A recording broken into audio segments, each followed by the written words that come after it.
Good evening, everyone. I'm just wondering, do we have council a quorum? Linda's on there and Pete is here. Pete, are you on the phone? Yes, ma'am. Okay. Peter's on the phone and Belinda's available as well? I just She's- don't see her camera. No, I don't see her either, but she's listed. It just says web beside her name. Okay, Belinda, can you hear us?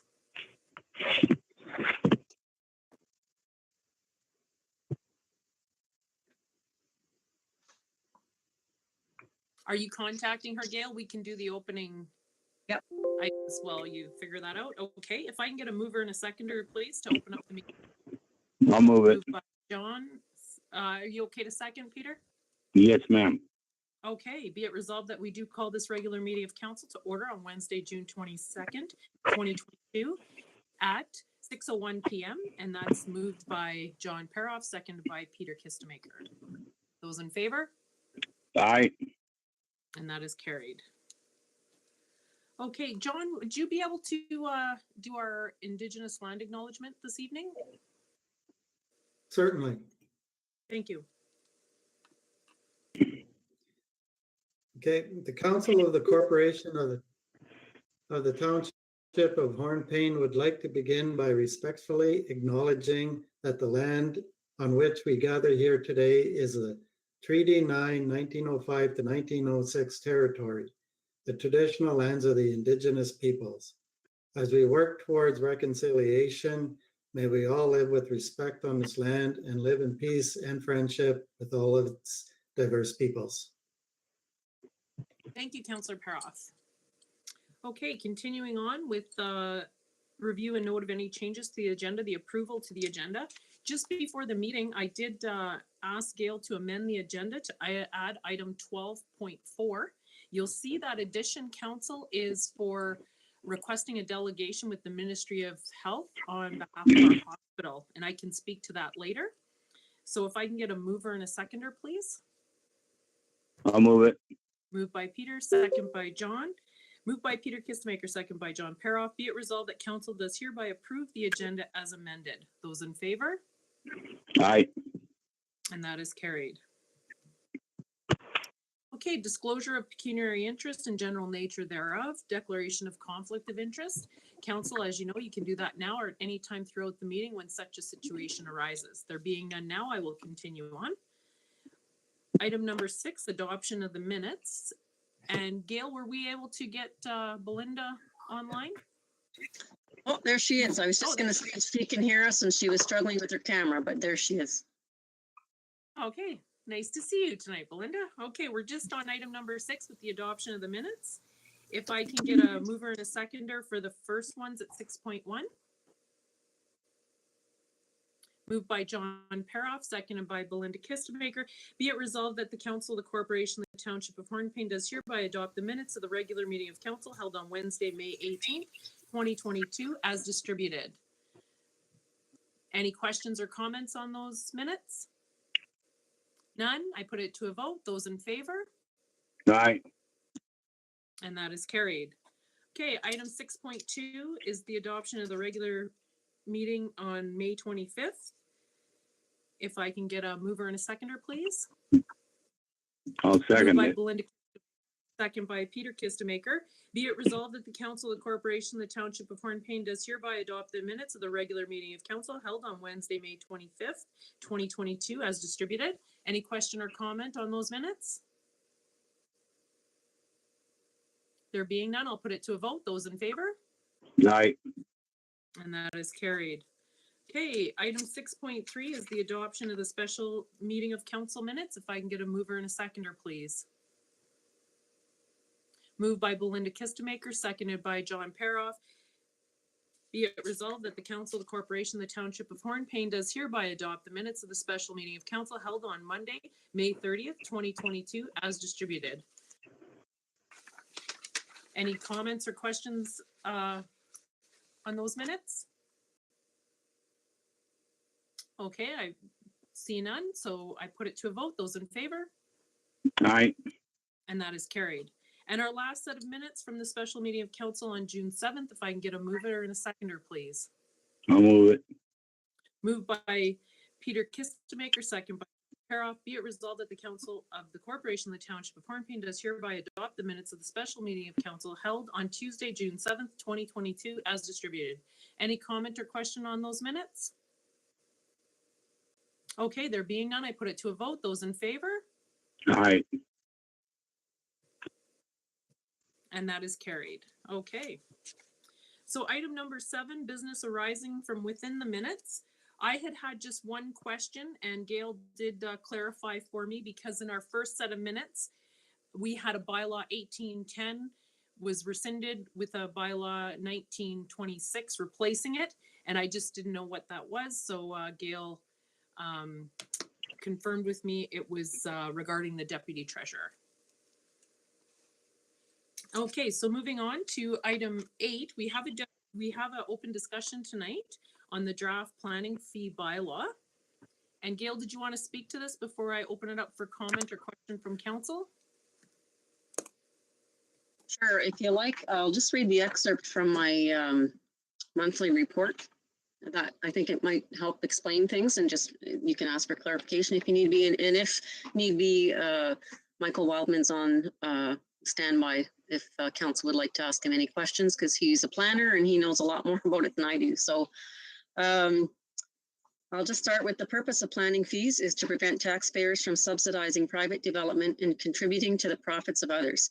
They are covered in Section 69 of the Planning Act. The draft bylaw has been drawn up by Municipal Government Wayfinders Limited and is part of several planning implementation bylaws that are required for the township to be able to properly implement the new official plan and zoning bylaws. The fees you see in the draft bylaw were based on comparators from communities with similar population and circumstances, including the review of a few from Southern Ontario as well, to ensure a fair and reasonable value was derived for our community. The fees are meant to take care of cost recovery. In our case, as township does not have a planner, we will often need to seek outside support to deal with planning issues. We'll be coming out with some public education on these documents to assist residents in understanding how the process works, and I would also like to arrange for a training session for staff and council.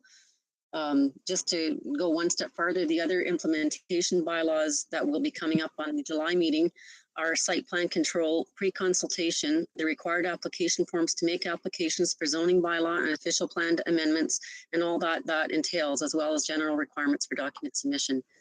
These documents will enable the township to deal with applications for minor variances, consent, etc. And we're hoping to have all of the bylaws, including the fee bylaw, ready to adopt in the at the July meeting. Okay, thank you for that, Gail. So I open up the floor for questions from council on any of the fee structure that's there. And like Gail mentioned, Michael is on the phone if you have any or on standby if we need him for any questions.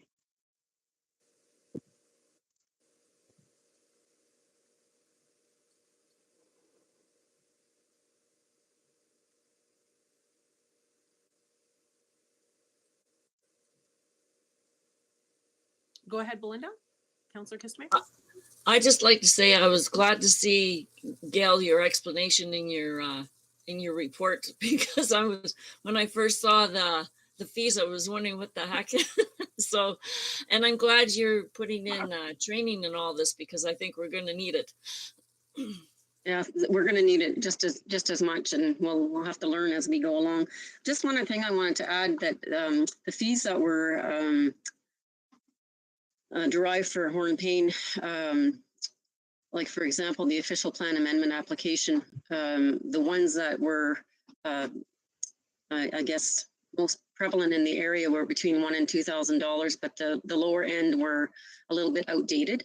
So I think that they're probably, pretty close to what we should be doing. And I mean, we'll find out if we don't. If we don't recover our costs next year, we can amend it, right? And I think they're up for, suggested to be up for annual review anyways, so. Yeah, that's a question I had, Gail, is there, when we're in these planning documents and these bylaws, are there legislated timelines when we have to review them? That I'm not sure of. Michael, would you be able to answer that for me?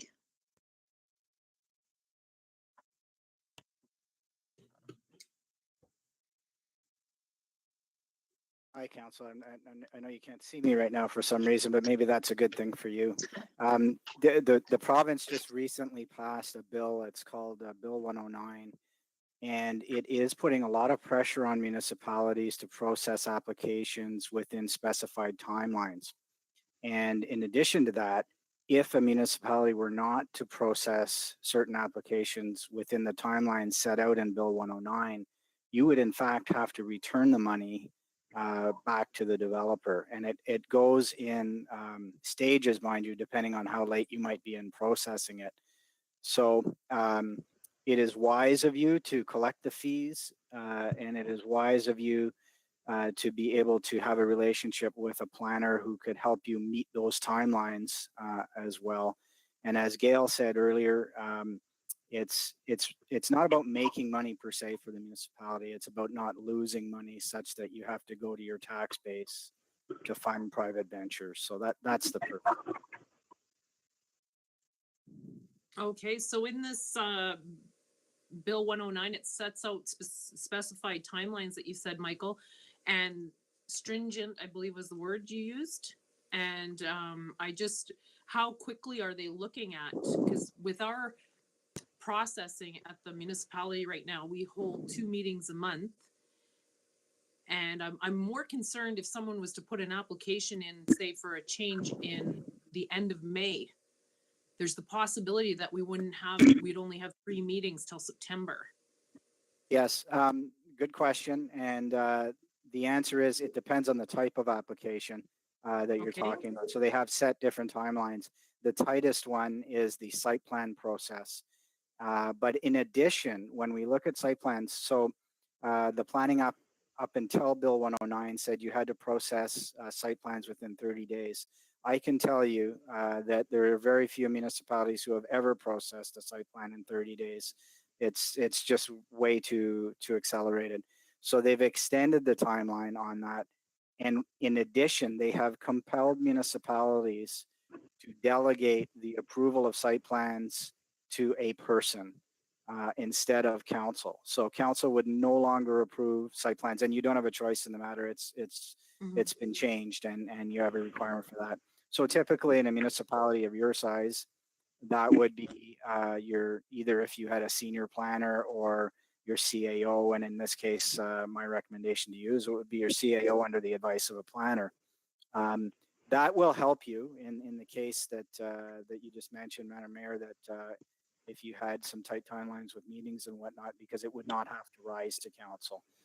I would still suggest that it be provided to council for information, and any feedback could be provided to the CAO, and the planning team that was looking at it could certainly deal with that. That's really the only one that I think you would have difficulty with if it were to rise to meetings, and that is why the province has removed that one. The rest of them you should be able to do with your regular meeting structure, but you don't have a lot of flexibility to extend for lengthy periods of time if you so wanted to.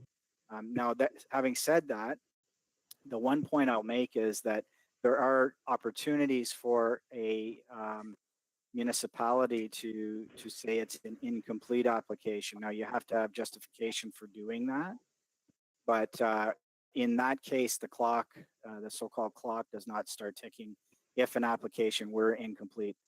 So if, in other words, your official plan says that a certain study is required, which it does, your new official plan does in fact say that, and it were not provided, then you would be able to deem the application incomplete and that the clock would not start ticking. So there are certain fail-safes that where a municipality can stop things, but there's a lot more pressure on municipalities now to keep things moving. And I think you're setting the stage to do that, though. I think with what Gail has coming to you in the coming weeks, you should be in pretty good position to handle things, with the one caveat that you should have a planner on standby for you, because some of these files can be somewhat complicated.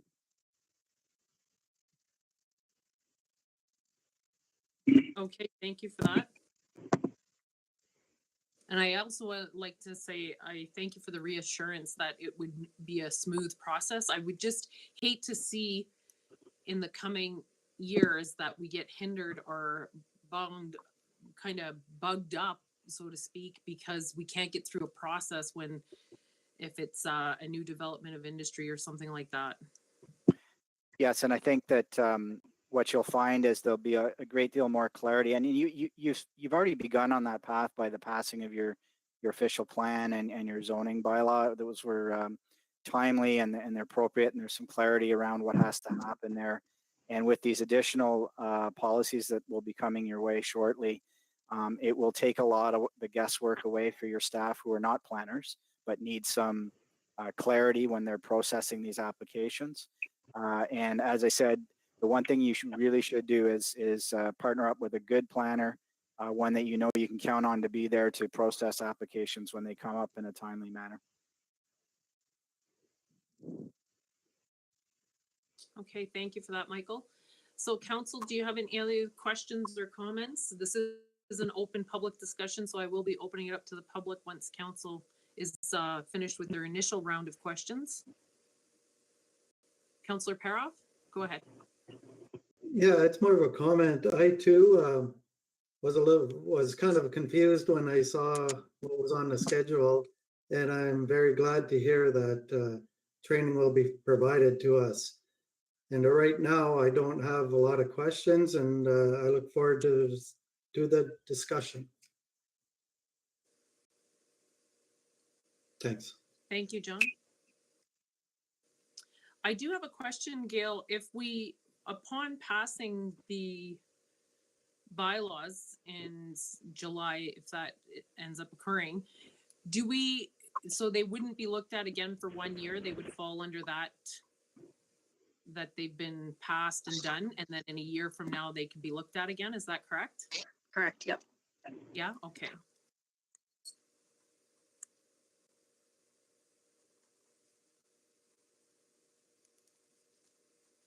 Peter on the phone, do you have any questions? I'm good, Madam Mayor. Okay, thank you. Okay, at this time, I don't see any further questions from council, so I will open up the floor to the public. And if I could have someone in the background assist me with that, if I don't have a big enough screen to see everyone, just let me try something.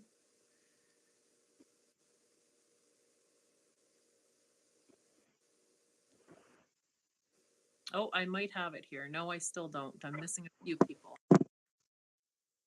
Do you want people to just turn their mics on if they're wanting to say something, or? Yes, that would be great if people could turn Okay. their mics on, and then I will address them. It's just I'm concerned I might miss.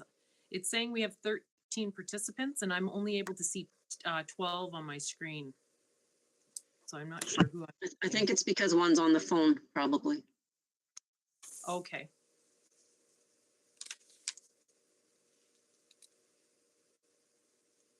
I don't see any unmuted mics yet, but I'll keep an eye. Okay, and so just to inform the public and all of council is that people will have until June the 30th to submit comment by email on the fees as well. And which email are we addressing that to, Gail? I guess you might as well send them to me. So jeremy.hpayne, HPAYNE @bellnet.ca.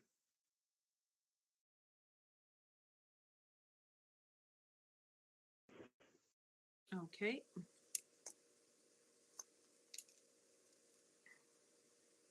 And is that right till 4 o'clock on that 30th? I mean, not Friday, but. Yes.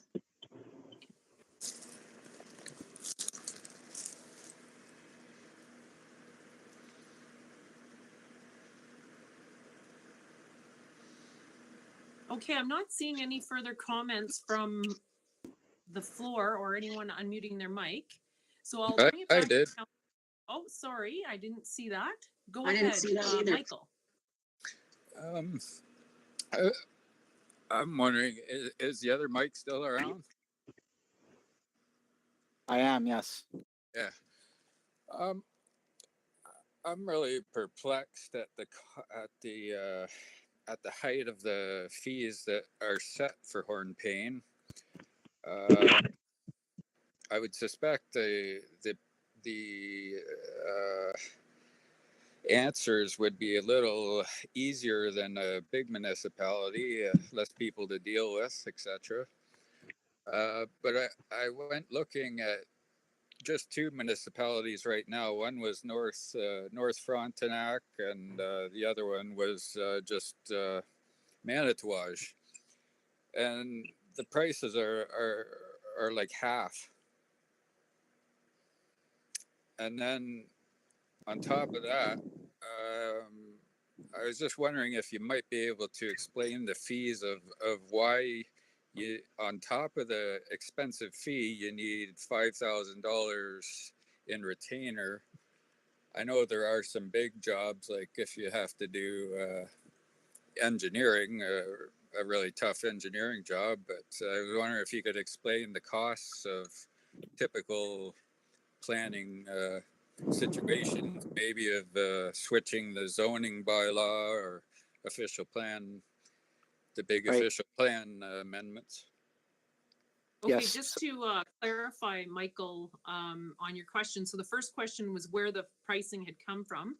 So I think Gail had answered that in her initial outline of her report, is Well, that it it's was the throughout the community, throughout the different communities surrounding us. And Michael, would you like to address and the question? I'm thinking he's referring to zoning bylaw amendment application or the official plan amendment application.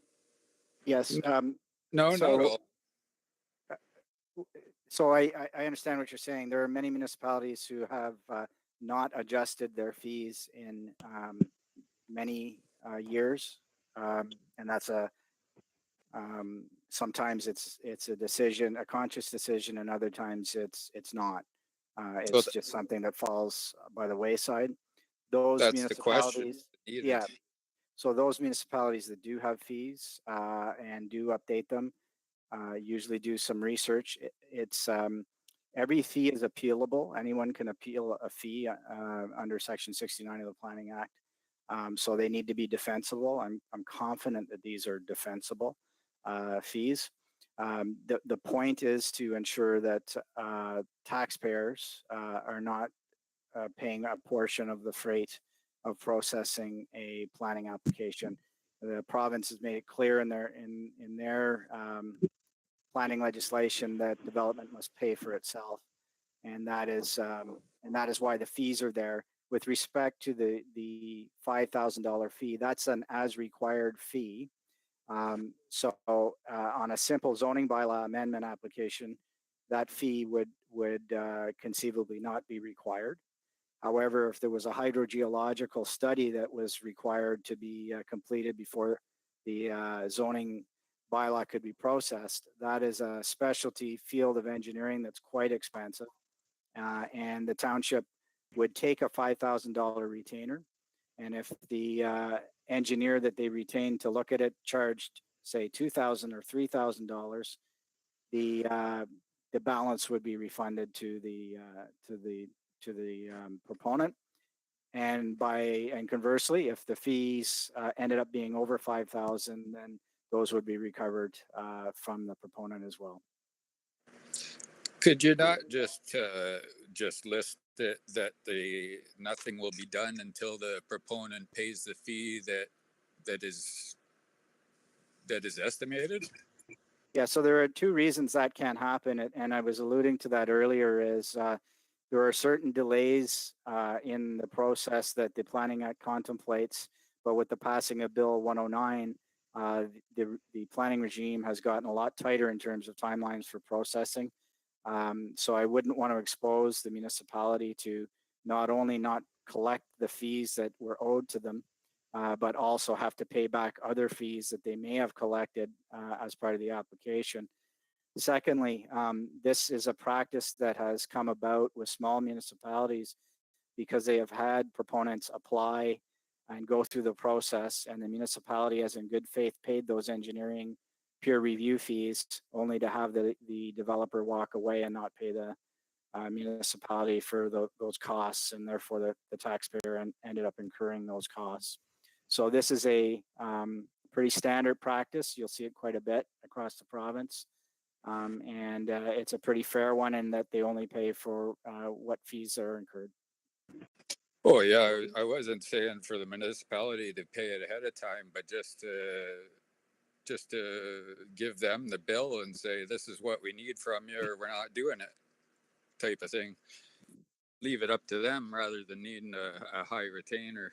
Kind of scary for some people maybe, when they're already thinking they might have problems in coming up. But you mentioned that the fees are defensible, and that to me, I don't know, it's really iffy out there in my head, because you say the other people haven't upped their fees, but it's supposed to be cost neutral. Yet others are at 800, and this small community is going to be at 1,500.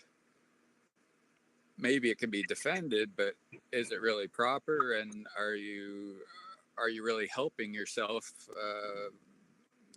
in terms of competition of getting people to come to your community?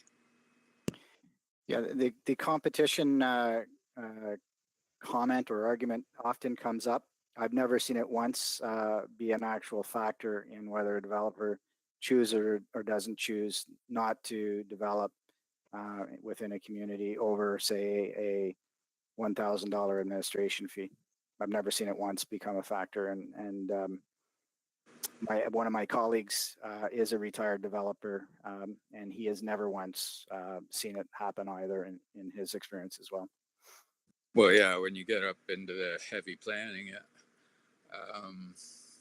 Okay, do you have any other further questions, Michael? No, that'll work. Thank you. Okay, thank you for that.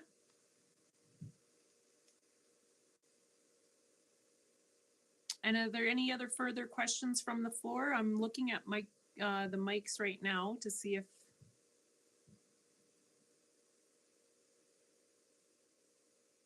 Just while we're on this topic, Gail, what are you thinking for your training for the public on educating them on these documents?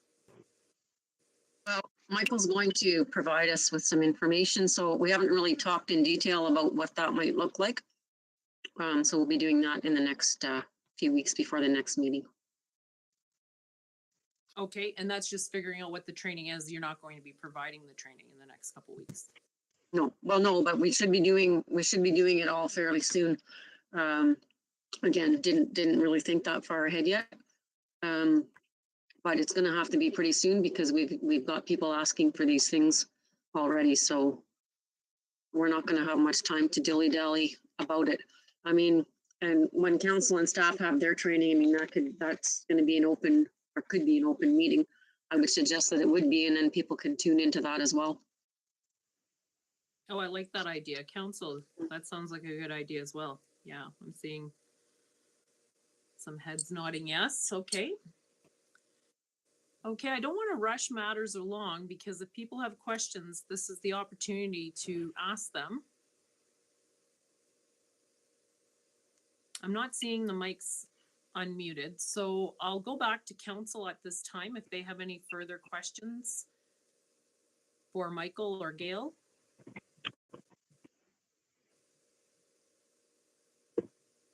John's saying no. I'm good. You're good, Peter? Okay. And Belinda's good. Okay.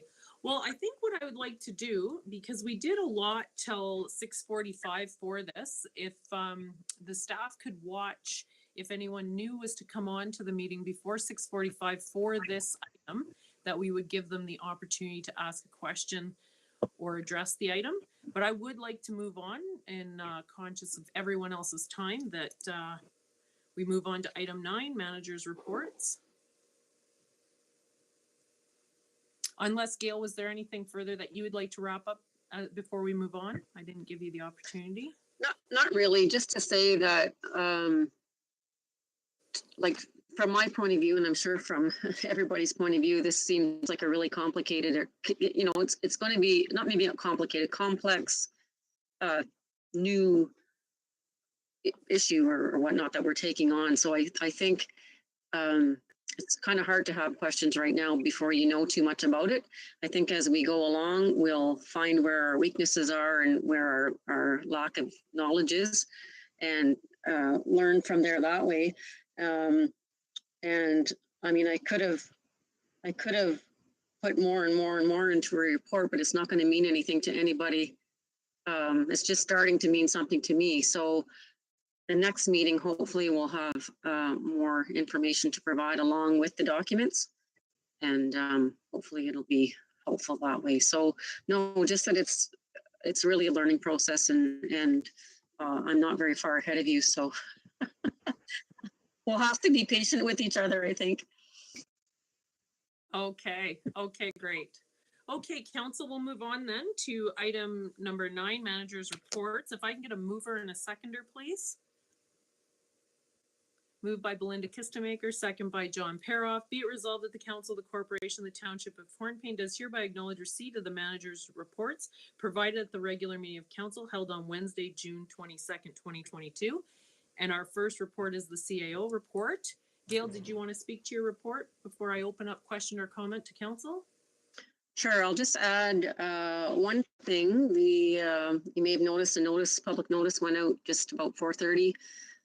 The emergency evacuation site has been set up at the public school in the soccer field. We got authorization from the Algoma District School Board. We have a signed agreement with them, and we got approval of the setup from Orange just late this afternoon. So that takes effect at 6:59 tomorrow morning.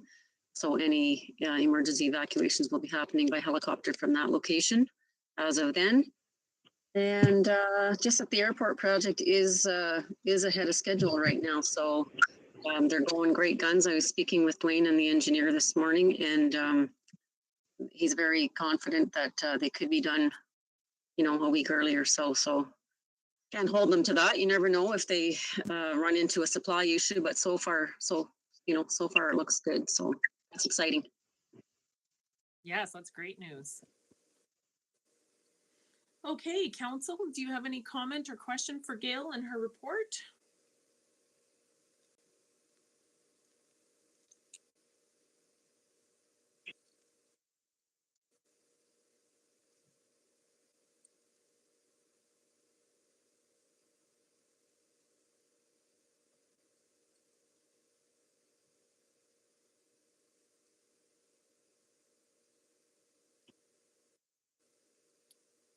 Okay, I'm not seeing any.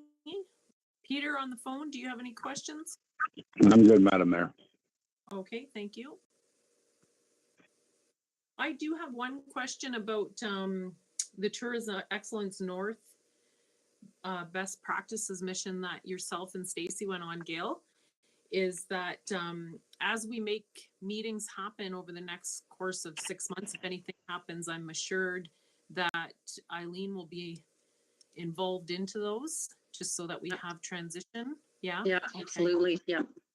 Yeah. Poor girl. She's starting her first meetings 2 days in. Starting her off slow, just one that week.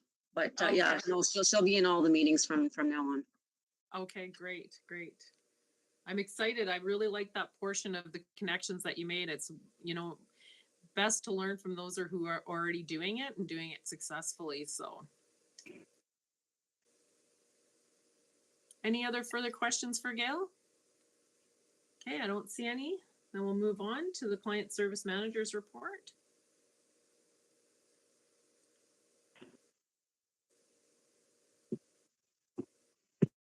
Hello, Melissa. Hi. I want to say congratulations on your high achievements. Thank you. The best of luck in your upcoming 2 courses, and this is exciting. You're gonna have the full diploma after this. So can we do like a full graduation ceremony with a cap and gown and everything? No, I don't think so. That's exciting, though. I'm proud of you and all your achievements. That's great. Thank you.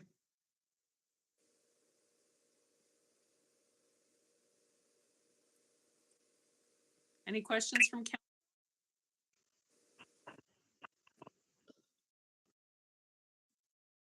I don't see any. Peter on the phone? I'm good, Madam Mayor. Okay. Well, there is one resolution coming from this report for the write-off. Okay. So we'll do that after we have one resolution open right now, so we'll do that right at the end if that's permissible of council, okay? Okay, we'll carry on then. Thank you, Melissa. All right, thank you. Public Works Manager's report. Hello, Dwayne. How are you? Hello, doing good. Okay, comments or questions for the Public Works Manager? Or do you have anything you want to say about your report first? I didn't even give the opportunity. I would just like to add, we still have one outstanding water leak, which we'll be working on next week, and we have two new ones starting that come up this week. And the two new ones are both 3rd Avenue. On 3rd Avenue, underneath, underneath the good pavement probably, right? No. Oh, okay. Okay, Councillor Paroff, go ahead. Yes, thank you. Dwayne, I kind of noticed that the one in front of the grocery store is water's coming out of again. Is that needs to be further repaired? That's one of the leaks, yes. Oh, that's kind of heartbreaking, isn't it? Yeah, yep, for sure. Do you know what the problem is on that one? I won't know for sure till I get down there. I have a hunch, but I won't know for sure till we get down there. Okay, because that's it's down there pretty deep, eh? Yep, Well, good luck. Thank you. thank you. Is that the one that's happening early next week? Yes. Okay.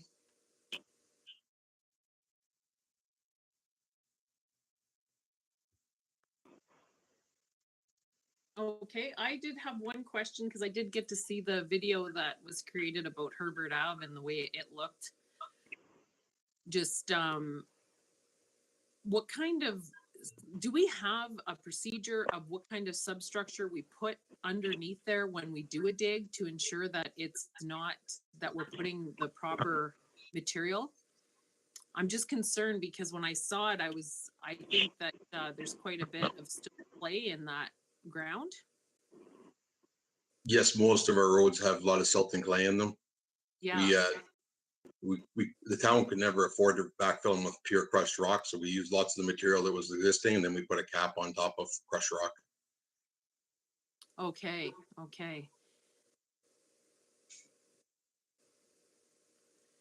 So then there's definitely a need for our municipality to go after funds for those extra costs then.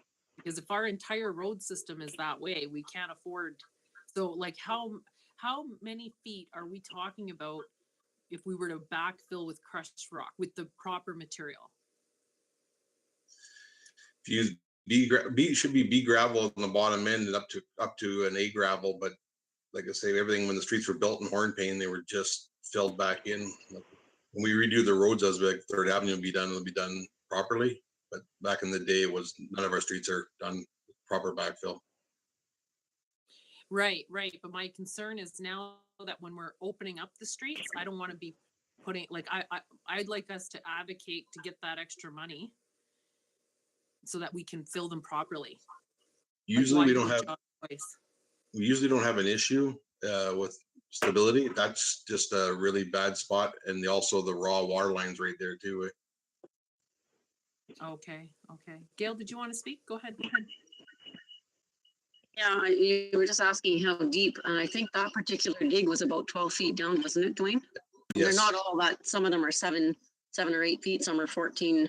Actually, the one down the road from that last year was deeper than that. I think it was about 14 or 16 feet.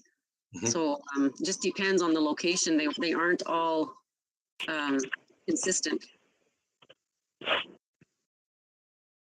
Okay, so is that part of the planning process then when we redo those roads and the water infrastructure under those, that we would change that? Why, like, I don't understand why they would have created it that way. like inconsistencies one to the other. I just don't think there was a plan, frankly. There wasn't? Okay. I don't think so. And then in some locations, it may have been rocky or you know, whatnot. But that's just my guess. Okay. Well, this might be a good discussion to have at Ontario Good Roads and figure out.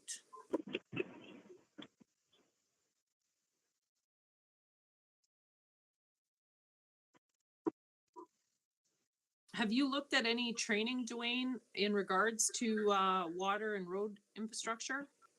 Not really, no. No?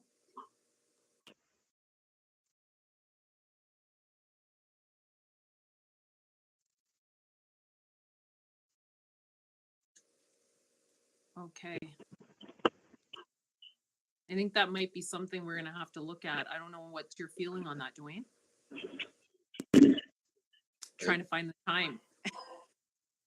Yeah, find the time is one thing, but no, it definitely could help for sure. Like, it's not gonna hurt. I got 30 some years of building road, but yeah.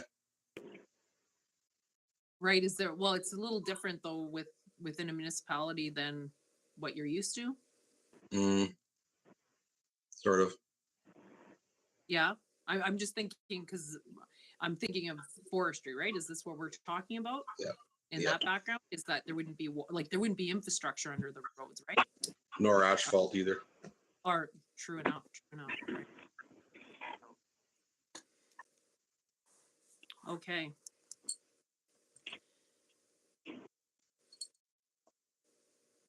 So you attended FCM as well? That's correct, yes. Okay. Any other takeaways besides what's in your report? No, that's pretty much covered my report. It was very interesting and very enlightening for sure. Okay. I'm glad you went. Me too. Okay, any further questions from council for the Public Works Manager? I'm good. Okay.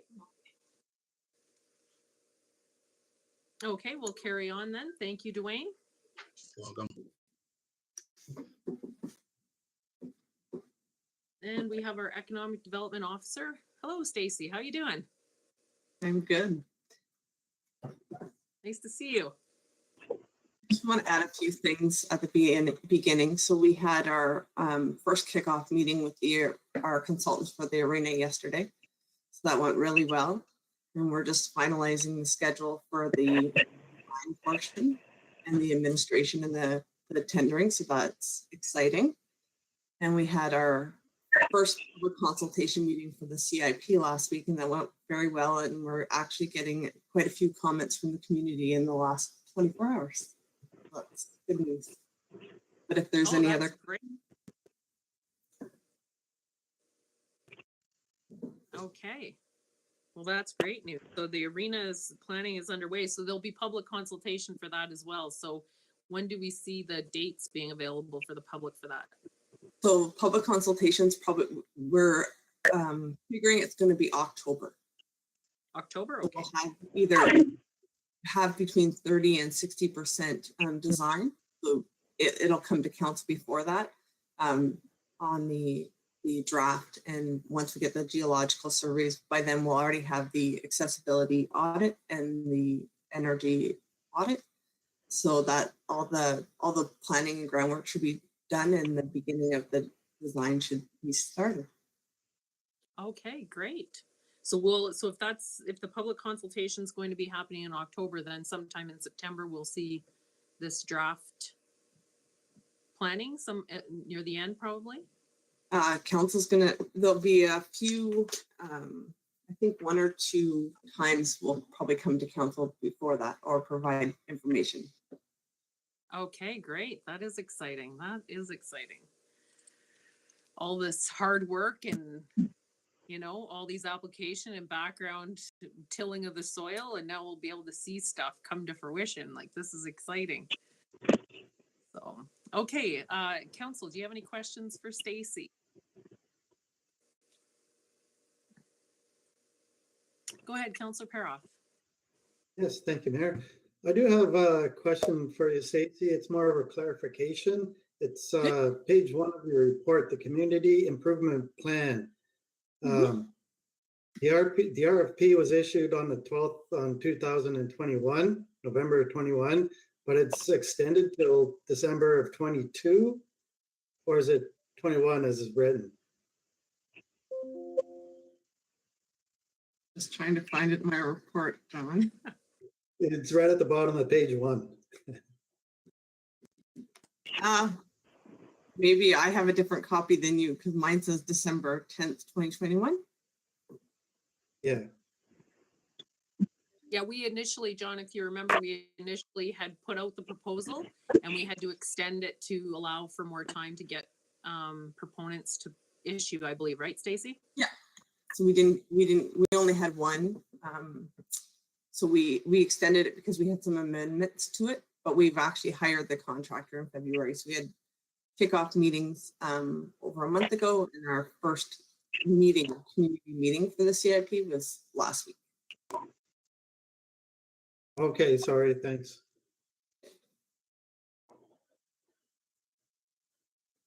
Okay, any other questions? John, your mic is still off. Oh, there we go. You just, okay. I do have one question, Stacy, is just in the wrap up at the bottom of your report that October 31st, it is the end of the 3 years already. That went by quick. It is, and that's an extension because of it was supposed to be July 15th, so it would have been 3 weeks now, but there's actually an extension to October 31st. Okay. So, and from that, have we fulfilled the requirements of the initial program requirements? So there's Or still we up followed to, them, or we've exceeded many of them, and there's a few that are still outstanding that need to be done for the deliverables on the first phase. And then we've applied for phase 1 of the extension grant, and we need to apply for the second phase of that extension grant. right? And are you feeling hopeful that the rest of those deliverables will be completed? Are you always hopeful? You're always hopeful. Wow. Well, I want to say, along with all the staff that work with you and all of council, that it's been, because it would have been the 3-year mark coming up at our next July meeting. So just the progress that we've been able to see. And then I think the idea generation at the CMT, I see it evident from sitting at council, just how much change has happened to be able to generate new ideas and to recover more easily when we aren't successful. Like, what do we do next? And it's been obvious we've been successful, and it's been a whole effort, and you've been part of that team. So thank you, Stacy. Go ahead, Gail. I just wanted to add that we're in the process of hiring for that, not an intern position, but the project that we're doing with Rural Development Network. So we're in the process of hiring for that position, and we're hoping the person will start July 25th. So that will, I think, help with some of Stacy's deliverables, because some of the deliverables are the same, right? So we're hoping that that person will be a big help.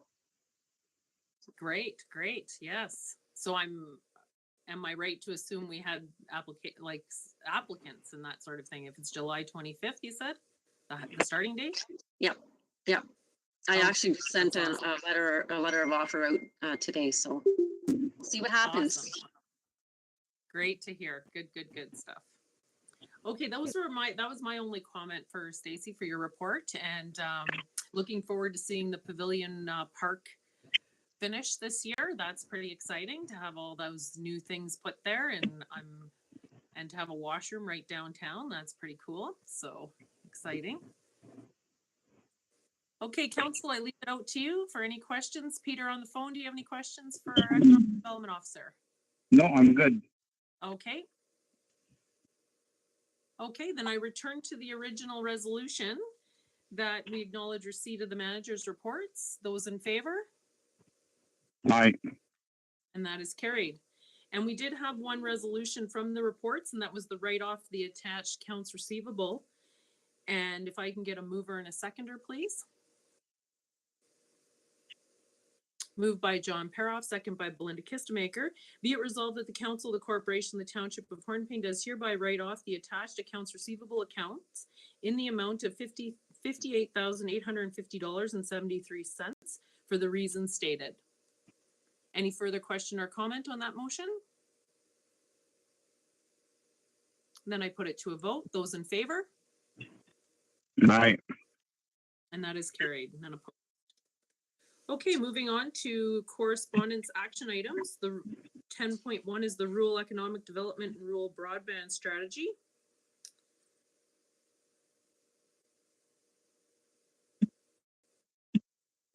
Maybe if we can get a mover and a seconder for the motion, and then we can have a discussion on the items that we will insert. I'll move it. Kistemaker, second. Are you okay to second, Peter? Yes, ma'am. Second by Peter Kistemaker. Whereas council received correspondence from Conservative Shadow Minister MP Shannon Stubbs, Deputy Shadow Ministers MP Damien Carrick, and MP Jacques Gourde for rural economic development and rural broadband strategy, requesting the township's participation in a town hall meeting regarding the federal funding issues for rural communities. And whereas the correspondence highlights that municipalities with a population under 20,000 receive less support from the federal government in comparison to larger municipalities, and that small rural municipalities are therefore disproportionately burdened.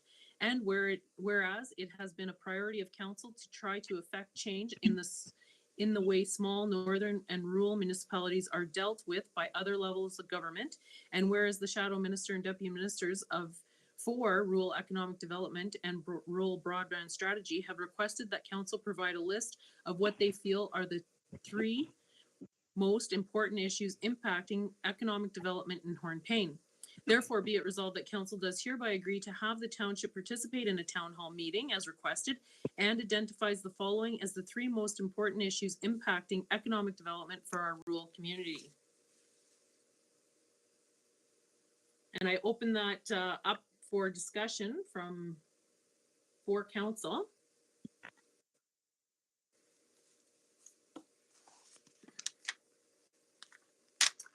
Councillor Kistemaker, Belinda, go ahead.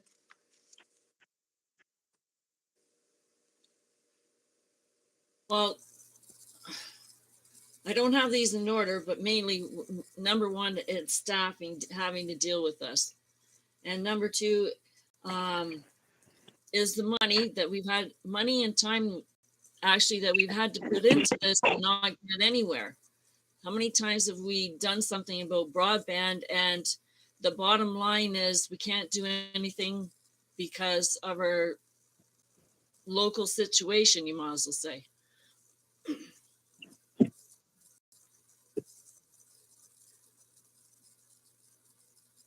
Okay, so those are the 2 that you had? Yeah. So I agree with you. I had funding economic development staff. I think that's a difficulty for small rural northern municipalities. And we've seen that. Hence, with our economic development officer, we were only able to hire after we received those funds. And even to continue with an EDO, we'd have to receive additional funding. And I also, I would say your second point is more along the line of utilizing staff resources to an inefficient end in the end. That it's not their fault, but we have to do these things, investigate them, and then in the end, we're not getting anywhere. Like, yeah, it's just like turning our wheels and getting nowhere. Okay. I have those 2 noted. We'll see what else council has.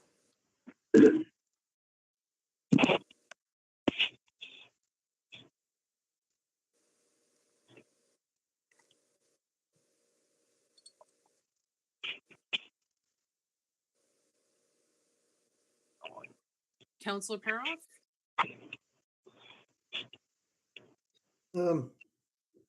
No, I agree with the 2 that were, or the couple that were already mentioned.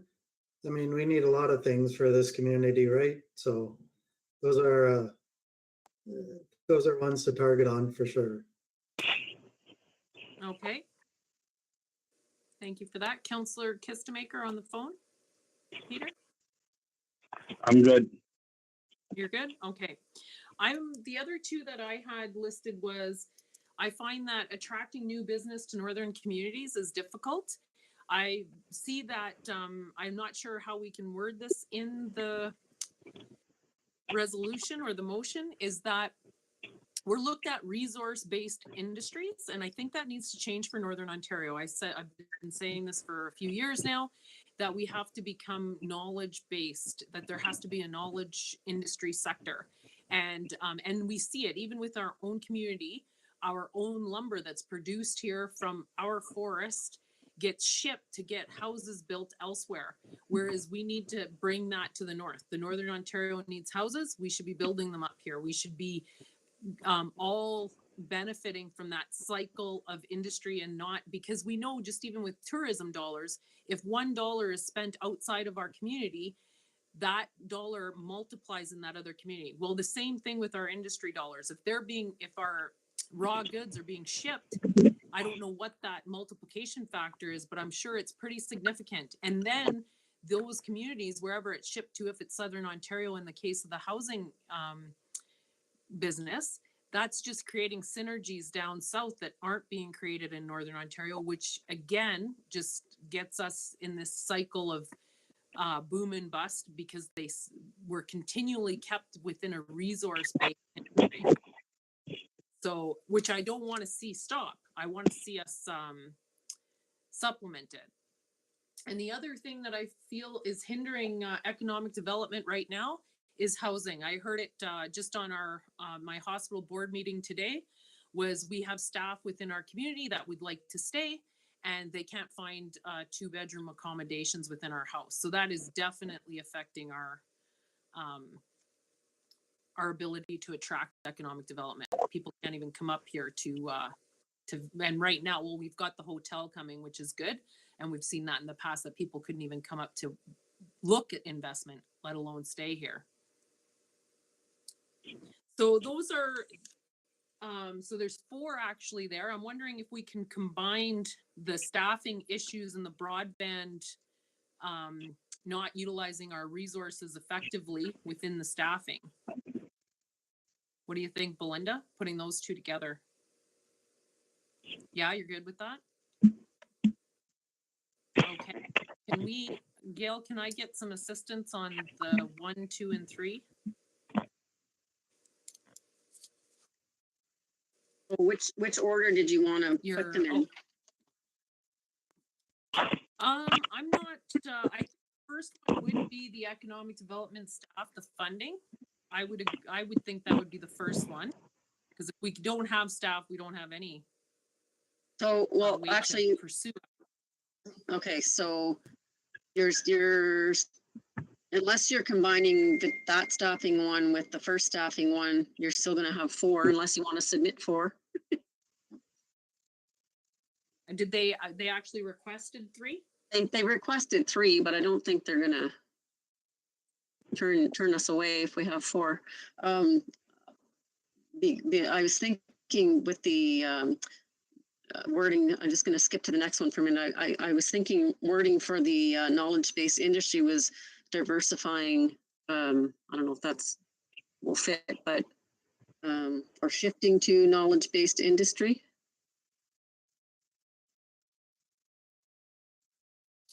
Yeah, or diversifying offerings in Northern Ontario to multiple industries, like Yeah.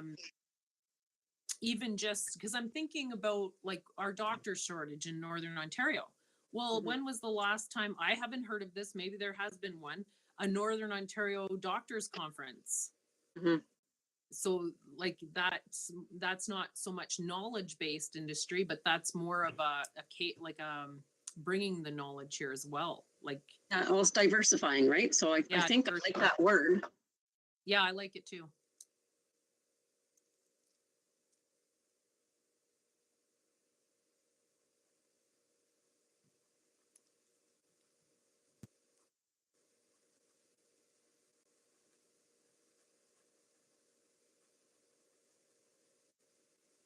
How about for your number 2? Can you read, could you say again what you had, Gail? For my number 2? Yeah. Oh, for that one, for what I wrote down, diversify to knowledge-based industry synergies become created elsewhere when they could be here, is what I had written for that. Okay, and then 3 we had, that was housing. Housing. And that is a huge issue, much worse than I thought it was. Oh, it's, yeah. It's terrible. Well, at least we're in a position where hopefully we can react quite quickly now. Mhm. We have all the tools in place to do that. And now that the provincial government is going to pick their cabinet and that sort of thing happening, we can move along. Okay, so it's just number 1 that we have to figure out. Yeah, so I had written down inefficient use of staffing and time and money lost. Well, time and money lost due to inefficient use of staffing. I don't know if use maybe isn't the right word, but the need to, no, I don't know. Okay, why don't we do number 1 if we did the need to fund economic development staff along with what you're saying, to utilize or to efficiently ensure manage staff or something? or to ensure efficient use of staff. Yeah, that sounds good. Okay. Okay, and then number 2 is diversifying capacity. And then 3 was housing. So I'll just read the last, therefore be it resolved, and I'll leave you to read the 3 items, Gail. Oh, I didn't write down what you said. I thought you were jotting them down. Oh. Okay, just a minute. I think I get it. Just a minute. Like, you kept looking down and I thought, oh, she's writing it in the spots. Oh, no, I wasn't. Okay. Sorry about that. I was jotting down on the side. I was trying to keep comments. To ensure. Sorry about that, Gail. That's okay. I think we're all a bit tired. Efficient We're all looking forward to summer. stuff, yeah. Diversify capacity. Okay, so if your first one is about the economic development staff, so I have fund economic development staff to ensure efficient use of staff. That sounds kind of funny.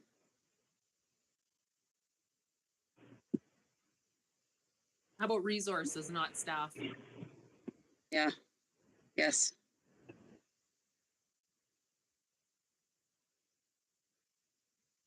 Okay, and number 2 was? So you had said diversify capacity. I'm just wondering if we should add diversify capacity to How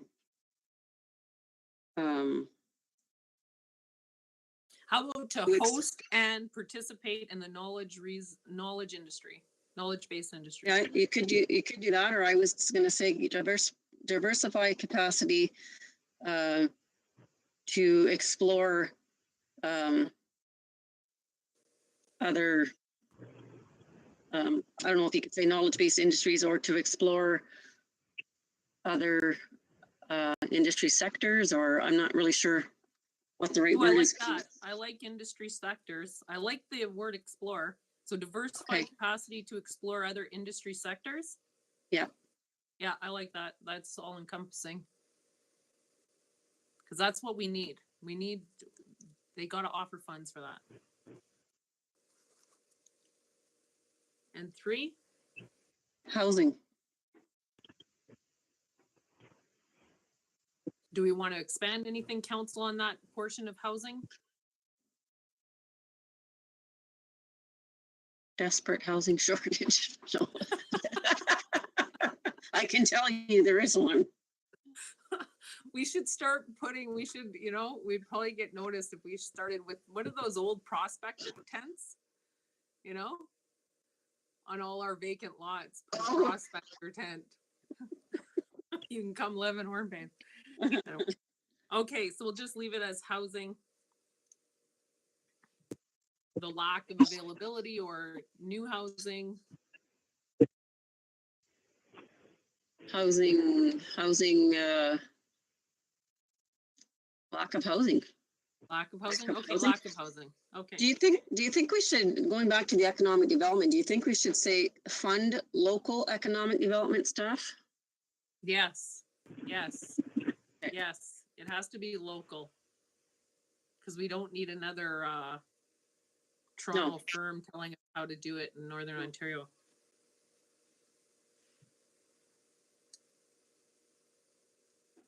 Okay, so I'll read the last, therefore be it resolved, and Gail, you can step in with 1, 2, and 3, and then we'll put this to a vote. Therefore be it resolved that council does hereby agree to have the township participate in a town hall meeting as requested and identifies the following as the 3 most important issues impacting economic development for our rural community. Ready? Yep. Okay, fund local economic development staff to ensure efficient use of resources, diversify capacity to explore other industry sectors, and lack of housing. Awesome, thank you for that. And council, any further comment or discussion on this motion? Sounds good to me. Okay, there being none, I put it to a vote. Those in favor? Aye. And that is carried. Okay, moving on. Thank you, Gail, for your assistance. Welcome. 10.2 is the Hornepayne Community Arena Canteen. And I'll let you speak to this, Gail. Actually, I'm going to have Jen come in. She sort of did up the draft and did up the report. She's been working on the file, so I think she deserves to have her say. So she's just got to come in here. Okay, great. Just give her a sec.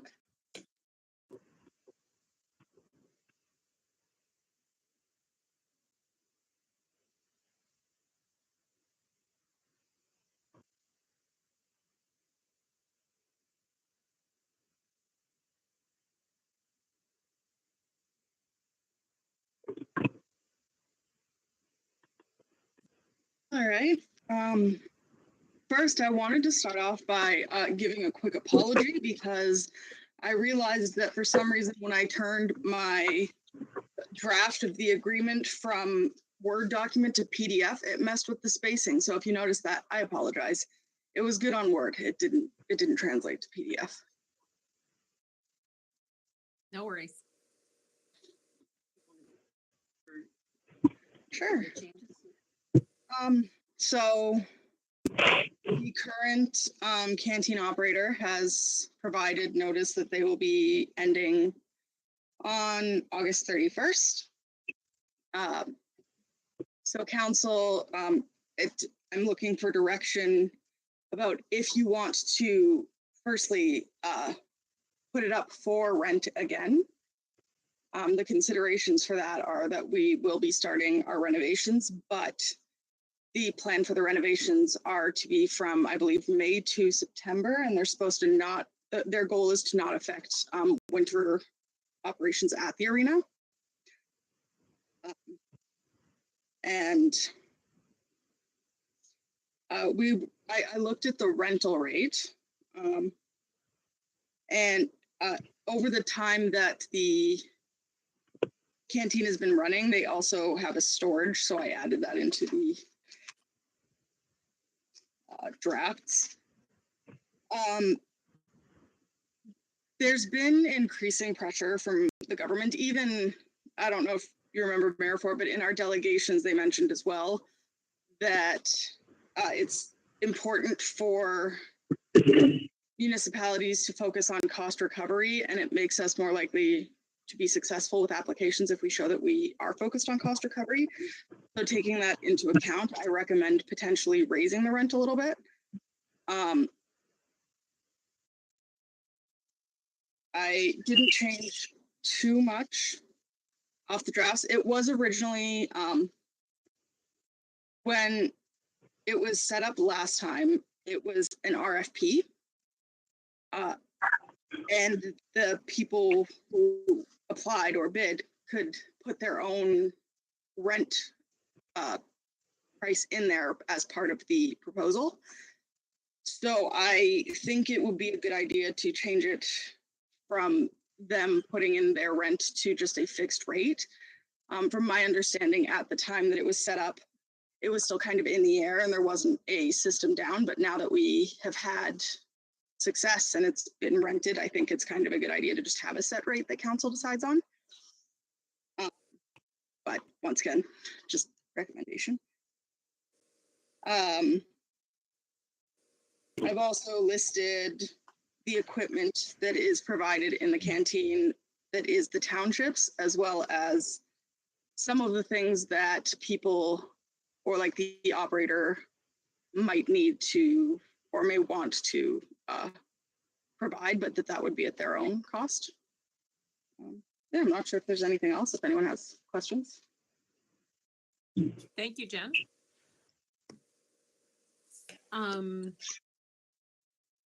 Council, do you have any questions for Jennifer? I guess the first course of action is to come to an agreement on retendering it. Councillor Kistemaker, Belinda, go ahead. We should be retendering it for sure. Yeah, I agree. Councillor Peroff? Yeah, I'd like to see it put up again. I'm not sure we need a request for a proposal though, or how you want to go about that, but yes, I think we should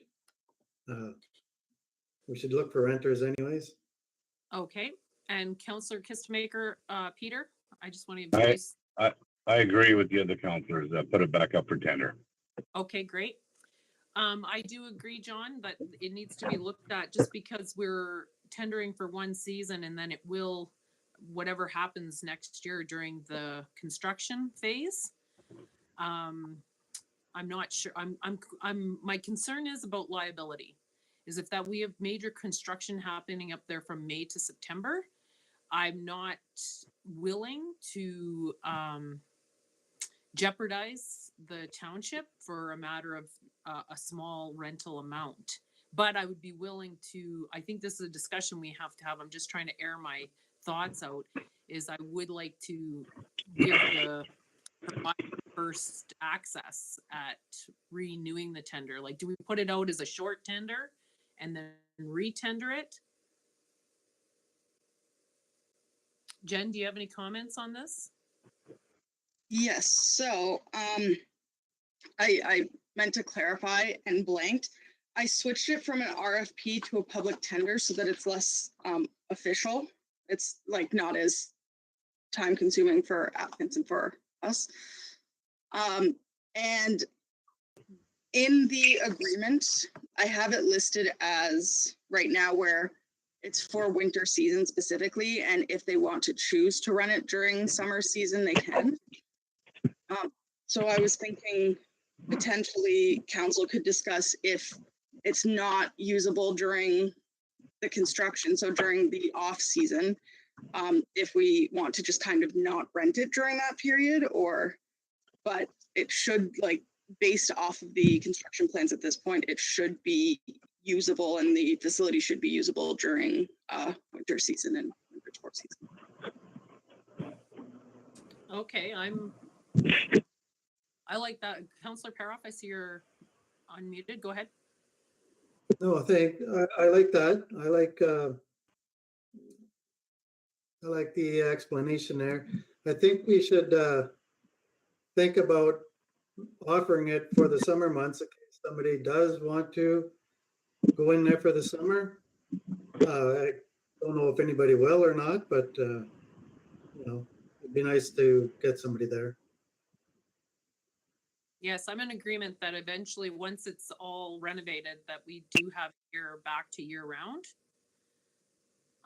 Have that up for tender. So how would we, so we could tender it out in this new process proposal form for the first winter, and then would go back up to tender next fall for a full year. Go ahead, Jen.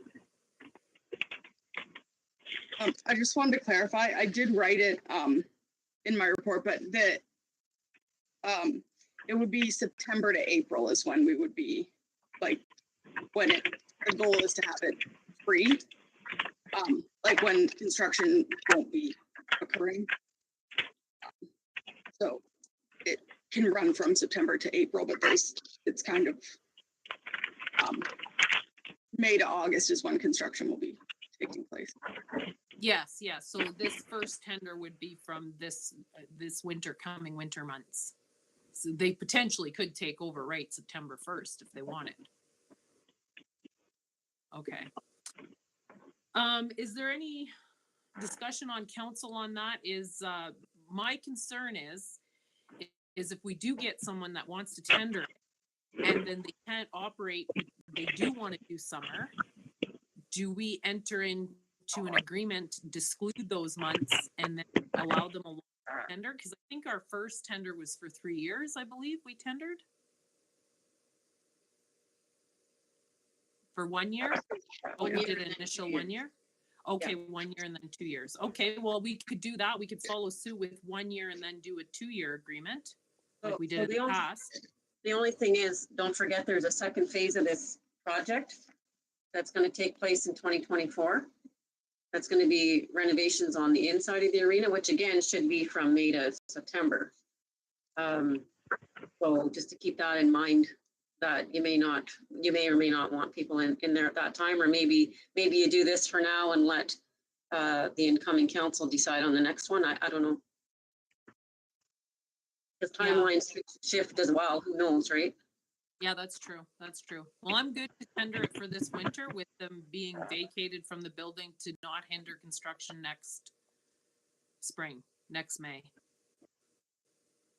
Is council in agreement with that? Yes. Yes, okay. Okay, so do you have enough information, Jen, to go ahead from council's perspective? Other than how much would you guys like to charge for monthly rent? Well, you had it listed at 600 in your, that was what it was listed at. Did you have the proposal amounts in here? So I didn't propose any amounts in my report specifically, but it was, so the rent currently is $600 with $50 for storage per month. So I'm not sure. I would suggest raising it at least $100 a month. At least 100, okay. And then we can look into that too. Maybe we can get more research on the other canteens around. But if council's willing, we'll go to 700 plus $50 storage, and they also pay their own propane and they have their own insurance. And if they're good with that, we'll move forward. And I'll get a mover and a seconder for the resolution. Sure. Okay. A mover, please. Moved by Belinda Kistemaker, second by John Peroff. Be it resolved that the council of the corporation of the Township of Hornepayne does hereby authorize Gail Jeremy, CAO clerk, to issue a public tender for the canteen services at the Hornepayne Community Arena. Be it further resolved that any changes to the draft public tender document and or the draft canteen rental agreement will be made as directed by council before the documents are issued. And just one final comment to Gail and Jen, that gives you enough authority to get done what you need to get done? Yes? Okay, I put that to a vote. Those in favor, council? Aye. And that is carried and unopposed. Okay, we're moving on to 10.3. If I can get a mover and a seconder, please, and then we'll open up floor for discussion. Moved by John Peroff, second by Belinda Kistemaker. Be it resolved that council does hereby acknowledge receipt of the 21.14 Airfield Rehabilitation Project Progress Report for the Hornepayne Municipal Airport as prepared by Alex Moore, AVA NG. And any comments or discussion? Gail, did you want to speak to this report at all? I don't think so. I think that I did ask him for the next one to define his acronyms. You know, RFI is request for information, HSE is health and safety issues, not issues, but health and safety something, health and safety and environmental. And there was one other one in there that I don't remember off the top of my head, just because it's not only staff and council reading, but it's also the public. But no, I'm very pleased with the progress. Can't complain at all. Yeah, I have to say, I love the photographs. Mhm. Visual is good. Yep, I'll be posting some of those later this week. So Great. Okay, if there's no further comments or questions from council, we'll move to a vote. Those in favor? Aye. That is carried, none opposed. Okay, the next one is CN Rail proclamation request for Rail Safety Week 2022. If I can get a mover and a seconder, please. Moved by Councillor John Paroff, second by Councillor Belinda Kistemaker. Whereas Rail Safety Week is to be held across Canada from Monday, September 19th to Sunday, 25th. Sunday, September 25th. Sorry, I'm inserting September in there. 2022, and whereas it is in the public's interest to raise citizens' awareness of the dangers of ignoring safety warnings at level crossings and trespassing on railway property to reduce avoidable deaths, injuries, and damage caused by incidents involving trains and citizens. And whereas Operation Lifesaver is a public-private partnership whose aim is to work with the public, rail industry, governments, police services, media, and others to raise rail safety awareness. And whereas CN requested that the municipal council adopt this resolution in support of its ongoing efforts to raise awareness, save lives, and prevent injuries in communities, including in our municipality. Therefore, be it resolved that the Council of the Corporation of the Township of Hornepayne does hereby support National Rail Safety Week to be held from Monday, September 19th to Sunday, September 25th, 2022. Be it further resolved that a copy of this resolution be sent to CN Rail. Any discussion or comment on the motion? Okay, there being none, I put it to a vote. Those in favor? Aye. And that is carried, none opposed.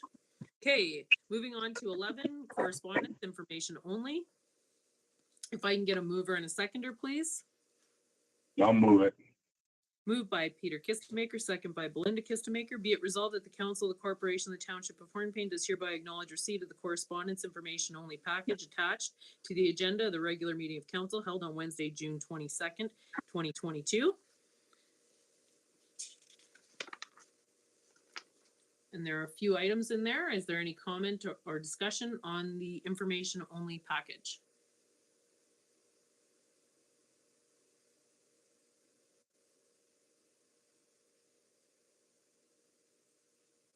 I do have one question for Gail. For the Ministry of Infrastructure and the new Ontario Community Infrastructure Fund, the way they're going to be allocating resources, by my reading of this, we should, as long as our asset management plan is up to date, we may be getting more funds. Just going to look at it quickly again because it's been a bit since I've run it.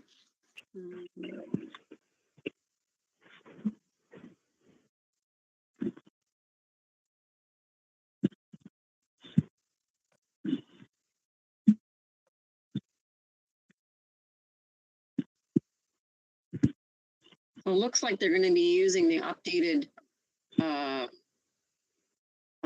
values from the asset management plans to reflect the OSIF formula funding that we get.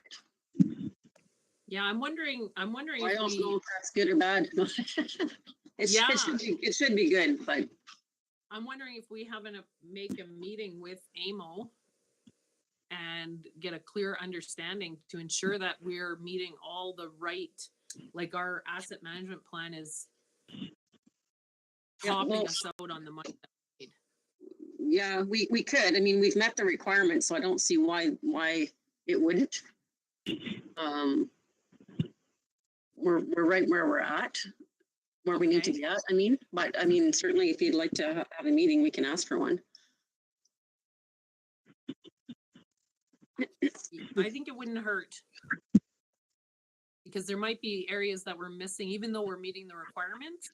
What if we were above and beyond what would access us to more funds? Or my more concerned is by just meeting the requirements, we're losing out on possible funds. Okay, so what exactly is the, how do you want that sort of? Well, what I'm thinking is I'm going to AMO. If you could just share with me the contact information of the people at AMO, I could probably reach out and just have a discussion first of all. Yeah, Okay, understand that? Like for me to understand it, and then we can Yeah. go from. so, well, the delegation requests have to be in by Friday, so if you want, I can put one in. It's just what exactly.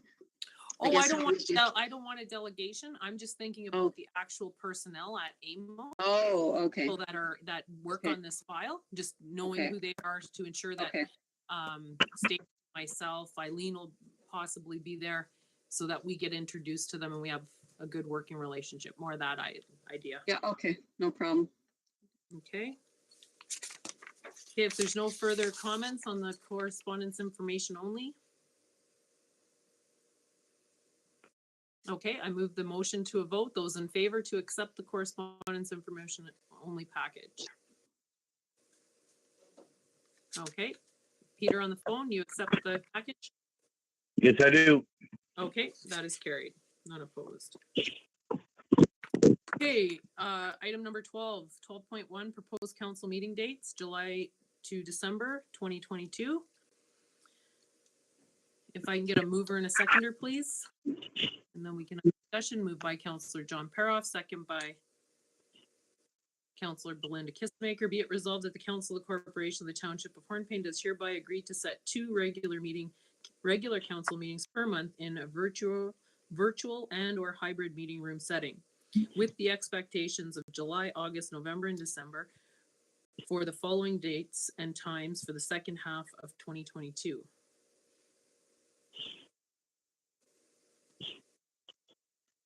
Okay, so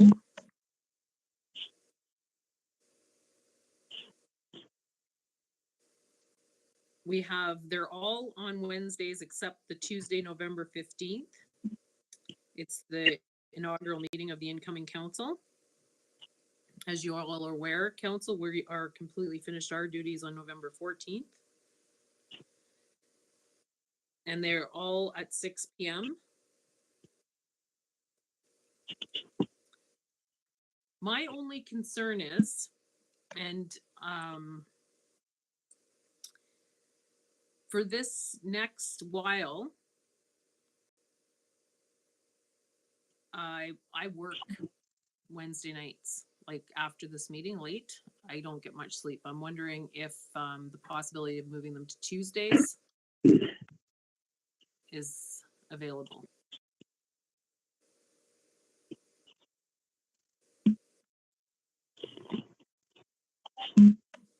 Does that change the Fridays? It would still come out on Fridays? That give you, no, it would come out on Thursdays now, right? On Thursday, that's okay, we'll just back things up, that's okay. Okay. Is council able to meet on Tuesday nights?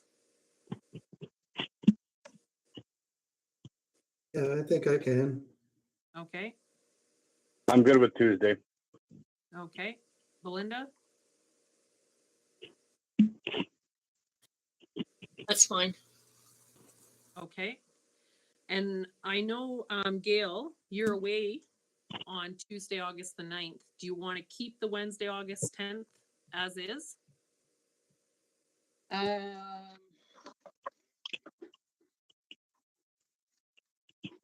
Well, it doesn't really matter, I don't think, because I'm not gonna be here for the agenda preparation anyway, so chances of me having time to read everything before the meeting, if I'm coming back the 9th after being away for 2.5 weeks, is slim to none anyways. So it doesn't really matter. Okay, I I just mean, wanted. if you want me here, you can put it on Wednesday, but I really don't think I'd have time to fully, get through everything. First day back is usually kind of crazy. Okay, okay. Okay, well, if you're all right with that, then we'll just leave it as a Tuesday meeting and they'll all be Tuesday. And the Wednesday, November 30th, Wednesday, December 14th, do we want to just leave that as is? That's a new council anyway. Okay. Okay, so council, the resolution has it changing to Tuesdays. Except for the last two meetings, so they'll continue as the Wednesdays. So each date will be July 12th, August 9th, September 6th, September 20th, October 4th, October 8th, and November 1st. The only other item that I wanted to address was council is that we have not had a town hall meeting. And I'm wondering if we do that on the first meeting in September. And we do that in an open public forum for our community.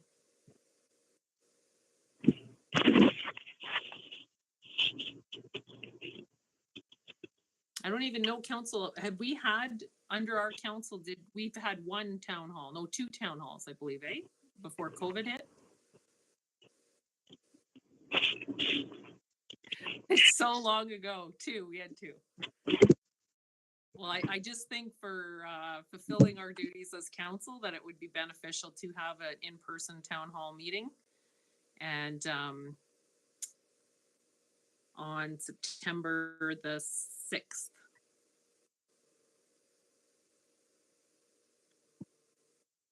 Councillor Paroff, go ahead. I think that'd be a great idea to have it on early September that'd be good. Okay. Gail, do we have to change the resolution to make that a town hall meeting, or it's a regular meeting? We're just hosting it in a different venue? Well, if you're just gonna do the town hall meeting, it's probably better to actually list it as a special meeting. You're not gonna have, are you Okay. having regular agenda items on it? Is that or you're just gonna do the kind of summary of what's been going on and take questions? Yeah, I think it would be the summary of what's going on and take questions. So I probably would change it to a special meeting. Okay, do you want to we'll just take that meeting right out of the agenda, and that at our next meeting, we'll set a special meeting? Sure. for that? Okay, so I'm removing Tuesday, September 6th, 2022 at 6 p.m. from this motion. And at our next meeting, we'll pass a special meeting for that, for town hall. Yeah, that's better. Then we can add it. Okay, I'm going to continue reading the resolution or the motion now. So be it further resolved that the meetings are being set with the intention that the first scheduled meeting of the month will be for the purposes of discussing and dealing with regular council business, public deputations included, and that the second scheduled meeting of the month will generally be for the purpose of deputations, presentations, training, and if necessary, urgent business that cannot wait until the next regular scheduled business meeting.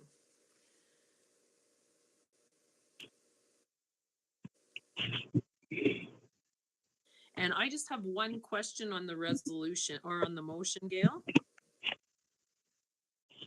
In the first part with its, I'm not understanding with the exceptions of July, August, November, and December for the following dates and times for the second half of 2022. Why aren't we including September in that? Something's not reading right to me there. I don't know. Everybody gets to virtual or hybrid meeting with exceptions of July. Should just say July, August, and December. Okay, so take out November? Yeah. Okay. Sorry about that. No, that's all right. That's okay. Okay, maybe, oh yeah, because there is one, there's two in November too. Okay, yep. Okay, so we've removed November. I will read the resolution and that was moved by Councillor John Paroff, second by Councillor Belinda Kistemaker. Be it resolved that the Council of the Corporation of the Township of Hornepayne does hereby agree to set 2 regular council meetings per month in a virtual and/or hybrid meeting room setting with the exceptions of July, August, and December for the following dates and times for the second half of 2022. All the dates are Tuesday up until November 15th, 2022 at 6 p.m. and Wednesday, November 30th, 2022 at 6 p.m., Wednesday, December 14th, 2022 at 6 p.m. Be it further resolved that the meetings are being set with the intention that the first scheduled meeting of the month will be for the purpose of discussing and dealing with regular council business, public deputations included, and that the second scheduled meeting of the month will generally be for the purpose of deputations, presentations, training, and if necessary, urgent business that cannot wait until the next regularly scheduled business meeting. Any further discussion or comment on that? Go ahead, Gail. I just wanted to confirm, I didn't hear what you said. It was the July meeting staying on the Wednesday, or is it moved also to Tuesday? Yeah, they're all moved to Tuesday right Tuesday, up okay. until, yes. Okay, inclusive. thank you. Yeah, except those last two. Okay, those, be it further resolved that the second meeting of the month will be canceled with due notice at the discretion of the head of council. Any further discussion or comment on the motion? Okay, there being none, I put it to a vote. Those in favor? Aye. And that is carried, none opposed. Okay, moving to 12.2, the appointment to the Hornepayne Housing Corporation. If I can get a mover and a seconder, please. Moved by Councillor John Paroff, second by Councillor Belinda Kistemaker. Whereas Section 196 of the Municipal Act authorizes a municipality to establish a municipal service board whose duties are to govern the Municipal Services Corporation, and whereas the township established the Hornepayne Housing Corporation, HHC, and whereas 2 seats on the HHC board are allocated to members of council and 3 are allocated to community members, and whereas the township has publicly provided notice of a vacancy on the HHC board of directors and has received an expression of interest from 1 community member, therefore be it resolved that the council of the corporation of the township of Hornepayne does hereby appoint Ted Scheineman to the Hornepayne Housing Corporation HHC Board of Directors for the 3-year term. Any comment or question on the motion? Okay, there being none, I put it to a vote. Those in favor? Aye. And that is carried, none opposed. Okay, item 12.3 is council remuneration, vehicle allowance and expenses. So this was part of Gail's report.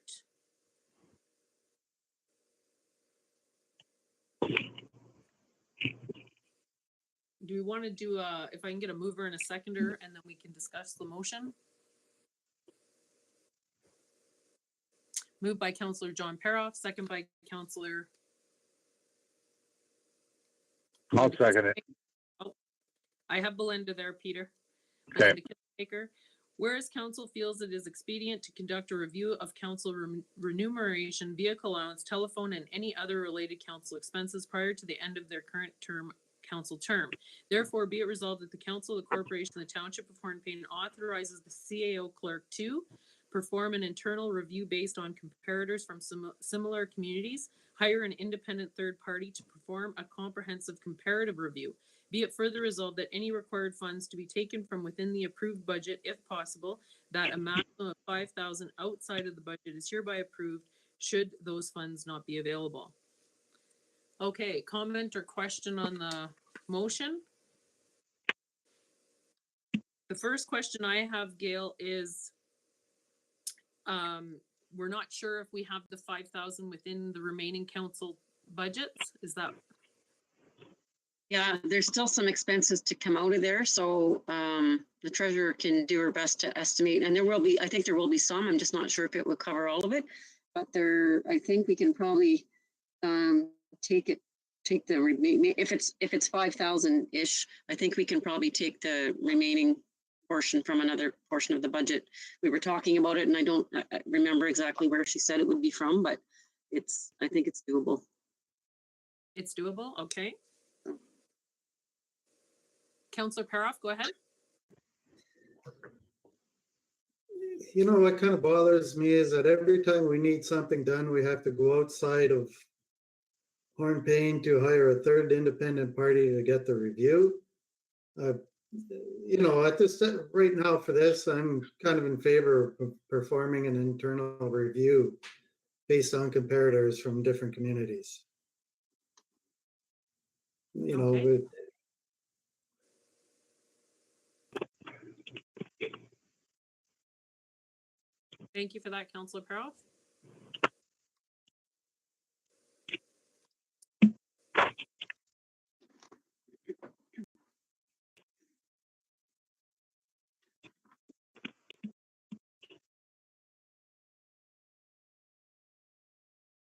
My concern is I'm in favor of hiring an independent third party to perform a comprehensive comparative review for two reasons. We have much going on at the township right now to add work. I would be concerned other things wouldn't be happening. And I would like to see a solid review done, because I wouldn't want to leave the incoming council subject to what we came to. So that there's a solid document, a review's been done, an independent study of what is proper support for the role as a mayor or council member. And that's my concern about doing an independent or an internal review at this time.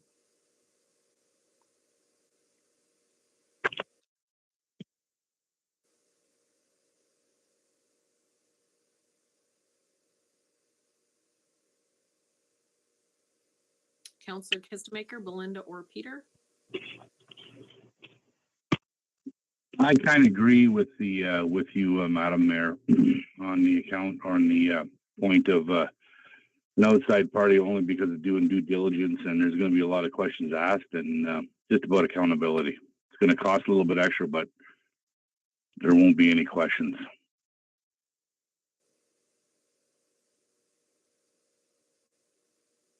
Belinda, thank you, Peter.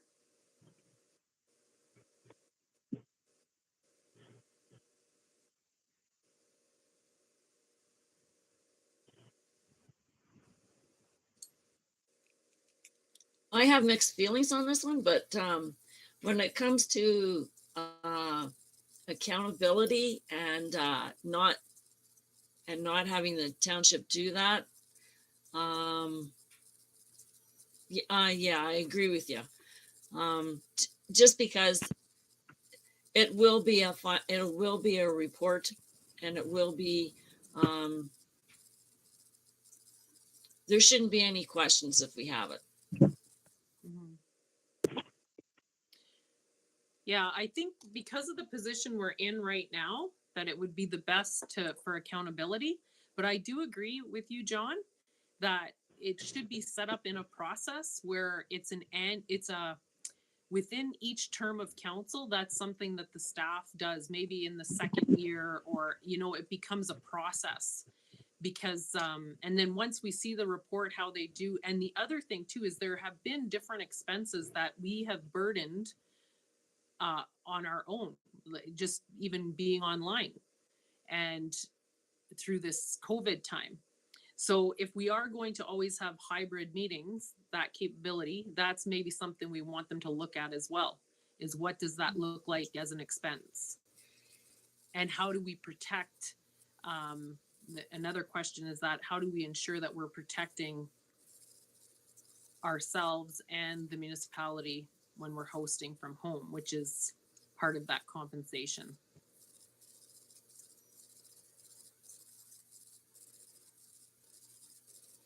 So, John, if you're in favor, I will stop the discussion if you're okay with us hiring an independent third party to perform the comprehensive comparative review for this time. I'll go with the rest of council. I'm just voicing my opinion because my taxes are going to go up again, even more than the 12 or 13% expected for next year, but that's okay. Okay. I'll go with it. Okay, so I have marked off hire an independent third party to perform the comprehensive comparative review. Those in favor, council? Aye. And that is carried, none opposed. Okay, the item number 12.4 was an addition that came as a result of the board meeting I had at the hospital. If I can get a mover and a seconder, please.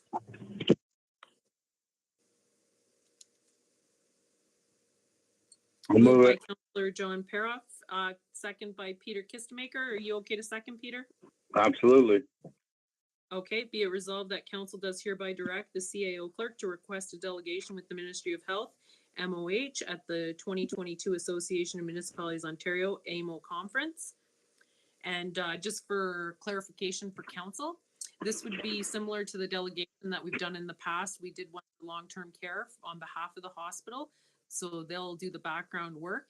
And Gail, I did talk with the CEO of the hospital before our meeting, and she'll contact you tomorrow to get the requirements of what she needs to submit to you for Friday. And she does realize the deadline's Friday.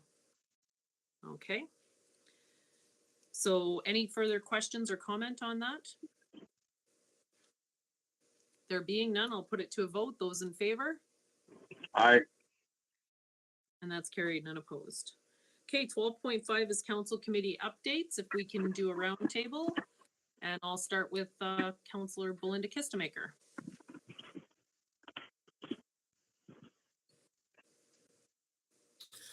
Well, I went to the FCM conference, which I was very happy to attend. It was my first conference that I've been to, not virtually.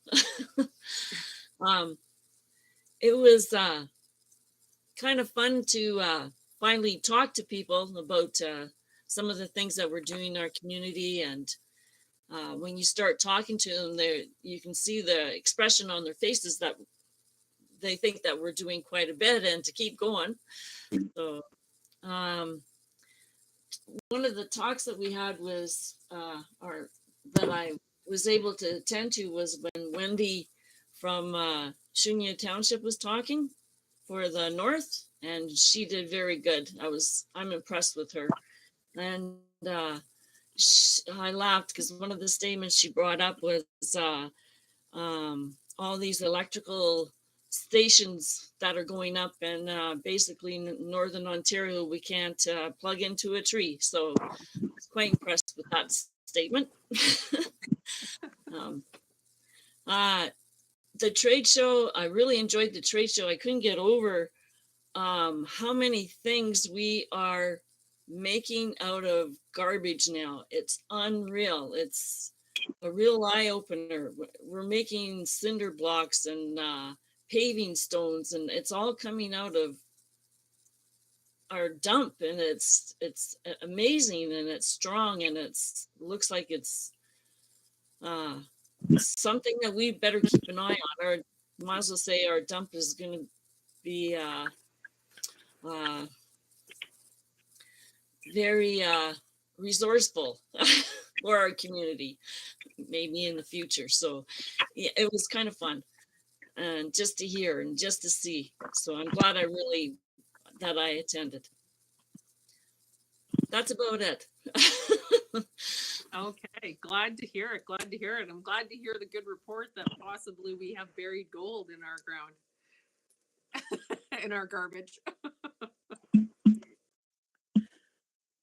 Councillor Kistemaker on the phone. Peter? I have nothing to add at this moment. I'm sorry. Okay. No, that's okay. Councillor John Paroff, go ahead. Yeah, I'd just like to say that as being on the Hornepayne Housing Corp, I'd like to congratulate Ted for being a new member of our board and look forward to talking to him next time.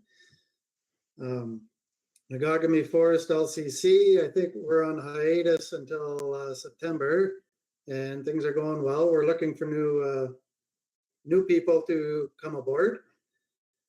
And that's about all. It's been rather slow on my end. Thanks. Thank you, Councillor Paroff. And who do they contact if they want to become a board member on the LCC? At the MNR, Adam Warner at the MNRF. Okay. Okay, thank you for that.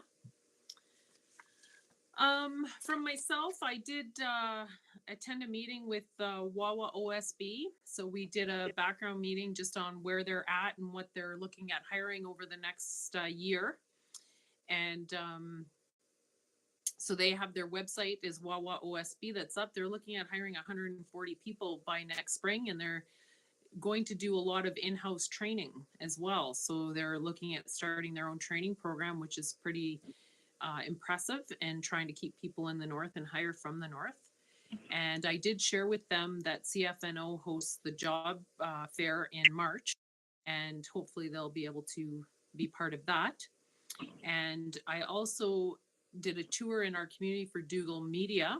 So the owner of Dougal Media was here along with Lynn Kreger, and we were talking about they got to see the arena and the airport and our municipal office. We had about a good whole morning of conversation. And there is a new SBN news. I believe it's SN News. Sorry, Gail. I think it's SNS, Superior, I don't know. I get it. I'll tell you in a minute. Yes, it's a new digital media format for news. And so as you can see, Gail has it aboard, so our items get shared there as well. And yeah, it was a really good tour. And I look forward to doing more work with them in the future. I did attend my first hospital board meeting today, and we were looking at the audited financial statements. And that's how the resolution came about, of ensuring that we have enough staff and the right professionals in our community. And we also talked about housing, came up at that meeting. So we definitely have to ensure that we're increasing the housing stock and rejuvenating it within our community. So I do think we have the right tools in place for that coming for this year and into next year. So that's all I have. And go ahead, Gail. So it's SN News Watch. SN News Watch. There you go. So you can check that out, and you'll see it's mostly Superior North Shore, up from us up towards Thunder Bay in that area, and Geraldton is included as well, Greenstone. Okay, if there's no further updates, we'll continue on with bylaws 13.1.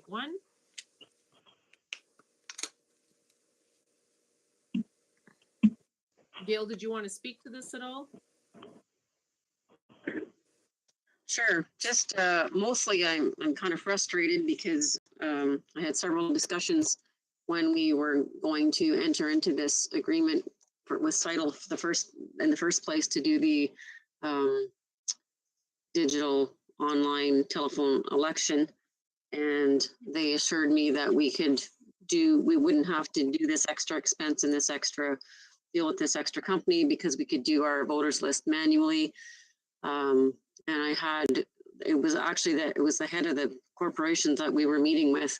So it didn't come from, sort of a lackey or anything. Anyways, I guess as they dive deeper into getting closer to the election, they're thinking that's not such a good idea. So now we're required to use this. And no doubt it's going to be more seamless. It's just we were trying to avoid the extra expense. So anyways, we are going to try and work it into our municipal modernization funds, because that is for digital improvements. And I'm also going to go after them and see if they will split the cost with us, being that I was told we didn't have to use it at least 3 or 4 times. So that's kind of where it stands. Okay, thank you for that, Gail. Any questions or comments on the bylaw?